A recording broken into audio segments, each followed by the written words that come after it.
Nice ಗುರು YouTube ಚಾನಲ್ಗೆ ಸ್ವಾಗತ. ನಾನು ಗುರು.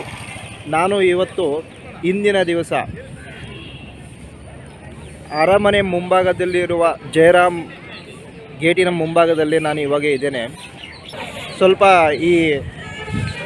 ಈ ಮುಂಭಾಗದಲ್ಲಿರ್ತಕ್ಕಂಥ ಕೆಲವು ಸ್ಥಳಗಳಿದ್ದಾವೆ, ಅದರ ಬಗ್ಗೆ ನಾನು ನಿಮಗೆ ಪರಿಚಯ ಮಾಡ್ತೇನೆ.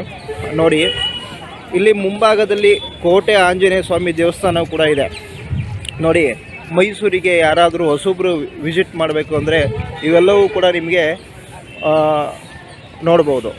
ನೋಡಿ, ಶ್ರೀ ಕೋಟೆ ಆಂಜನೇಯ ಸ್ವಾಮಿ ದೇವಸ್ಥಾನ ಕೂಡ ಇದೆ, ಇಲ್ಲಿ ಕೂಡ ನೀವು ವಿಸಿಟ್ ಮಾಡ್ಬೋದು. ಅದರ ಪಕ್ಕದಲ್ಲೇ ನೋಡಿ ಶ್ರೀರಾಮ ದೇವಸ್ಥಾನ ಕೂಡ ಇದೆ, ಲಕ್ಷ್ಮೀನಾರಾಯಣ ಸ್ವಾಮಿ ದೇವಸ್ಥಾನ, ಚಂದ್ರಮೌಳೇಶ್ವರಿ ದೇವಸ್ಥಾನವೂ ಕೂಡ ಇದೆ, ಅದರ ಪಕ್ಕದಲ್ಲೇ ಇದೆ.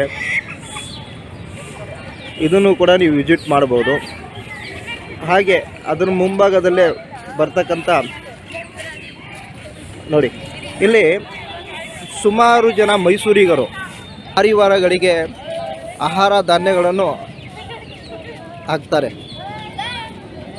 ಬೆಳಗಿನ ಸಮಯದಲ್ಲಿ ಇಲ್ಲಿ ಸುಮಾರು ಜನ ಆಹಾರ ಪದಾರ್ಥಗಳನ್ನು ಧಾನ್ಯಗಳನ್ನು ಈ ಪಾರಿವಾರಿಗಳಿಗೆ ಹಾಕ್ತಾರೆ ನೋಡಿ. ಹಾಗೆ ಅರಮನೆ ಮುಂಭಾಗದಲ್ಲಿ ಒಂದು ನೋಟಿಫಿಕೇಶನ್ ಹಾಕಿದ್ದಾರೆ ನೋಡಿ ವೀಕ್ಷಕರೇ. ಮೈಸೂರು ಅರಮನೆ ಮಂಡಳಿ ಮೈಸೂರು ಡ್ರೋನ್ ಹಾರಾಟ ನಿಷೇಧಿಸಲಾಗಿದೆ. ಅರಮನೆ ಹಾಗೂ ಸುತ್ತಮುತ್ತಲಿನ ಪ್ರದೇಶಗಳಲ್ಲಿ ಭಾರತ್ ಏರ್ಕ್ರಾಫ್ಟ್ ಕಾಯ್ದೆ 1934 ಹಾಗೂ ಭಾರತ್ ಡ್ರೋನ್ ರೂಲ್ಸ್ 2021 ಅಡಿಯಲ್ಲಿ ಜಿಲ್ಲಾಧಿಕಾರಿಗಳು ಮೈಸೂರು ಜಿಲ್ಲೆ ಮೈಸೂರವರು ಯೆಲ್ಲೋ ಝೋನ್ ಹಳದಿ ವಲಯ ಎಂದು ಘೋಷಣೆ ಮಾಡಿದ್ದಾರೆ. ಅಂದರೆ ಅರಮನೆ ಆವರಣದಲ್ಲಿ ಯಾವುದೇ ಕಾರಣಕ್ಕೂ ಡ್ರೋನ್ಗಳನ್ನು ಹಾರಿಸಬಾರದು. ಇಲ್ಲಿ ಕೆಳಗಡೆ ಸೈನ್ ಹಾಕಿದ್ದಾರೆ ನೋಡಿ ವೀಕ್ಷಕರೇ.